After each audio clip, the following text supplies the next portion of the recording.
बच्चों नमस्कार। आज मैं विषय हिंदी में व्याकरण भाग के अंतर्गत आपको संदेश लेखन का महत्व और उद्देश्य समझाऊंगी। ठीक है। सबसे पहले बच्चों मैं आपको संदेश लेखन का महत्व बता रही हूँ कि संदेश लेखन का क्या महत्व है। सभी बच्चे छात्र ध्यान दें। सबसे पहला है इसका महत्व कि संदेश लेखन जो है समाज को आपस में जोड़ने का काम करता है। क्या है इसका पहला महत्व कि ये समाज के लोगों को आपस में जोड़ने का काम करता है। दूसरा महत्व है अपने भावों को व्यक्त करने के लिए बहुत महत्वपूर्ण है। ठीक है बच्चों। अब तीसरा पॉइंट है समाज को जागरूक करने के लिए बहुत महत्वपूर्ण भूमिका निभाता है। किसको? समाज को जागरूक करने के लिए इसकी बहुत बड़ी महत्वपूर्ण भूमिका है। चौथा महत्व है इसका कार्यालय में जो भी ऑफिस में लोग काम करते हैं, किसी भी सरकारी संस्था में काम करते हैं या किसी प्राइवेट संस्था में काम करते हैं या किसी एनजीओ में काम करते हैं, तो उसमें काम करने वाले हैं उनके लिए भी इसका बहुत महत्व है।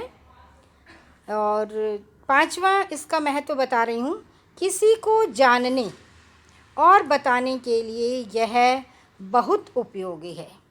किसी को जानना है और किसी को हमें कुछ बताना है, उसके लिए भी संदेश लेखन का बहुत बड़ा महत्व है।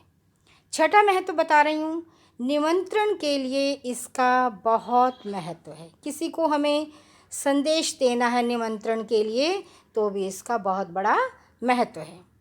चलिए आइए बच्चों, अब मैं आपको संदेश लेखन का उद्देश्य समझाती हूँ कि संदेश लेखन का हम आपको संदेश लेखन क्यों समझा रहे हैं, क्यों सिखा रहे हैं, कि इसके पीछे क्या उद्देश्य है। सबसे पहला उद्देश्य है बच्चों, छात्रों को संदेश लेखन से अवगत कराना। सबसे पहला उद्देश्य क्या है कि आप बच्चों को हमें संदेश लेखन से अवगत कराना कि संदेश लेखन क्या होता है। दूसरा है कलात्मक और रचनात्मक विकास करना, कि आप किसी चीज़ को रचने की क्षमता आपके अंदर जागृत हो, किसी काव्य को, किसी कला को, किसी बात को कहने की आपके अंदर उसको रचने की क्षमता का विकास हो। अगला तीसरा उद्देश्य है इसका शब्द सीमा में भावों को व्यक्त करना।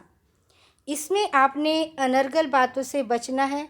शब्दों की सीमा होनी चाहिए। शब्द की क्या होनी चाहिए?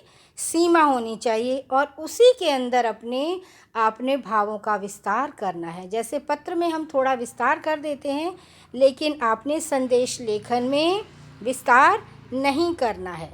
आपने शब्दों की सीमा में ही अपने भावों को व्यक्त करना है। अगला चौथा उद्देश्य है बच्चों इसका समाज को प्रेरित करना। क्या उद्देश्य है? समाज को प्रेरित करना।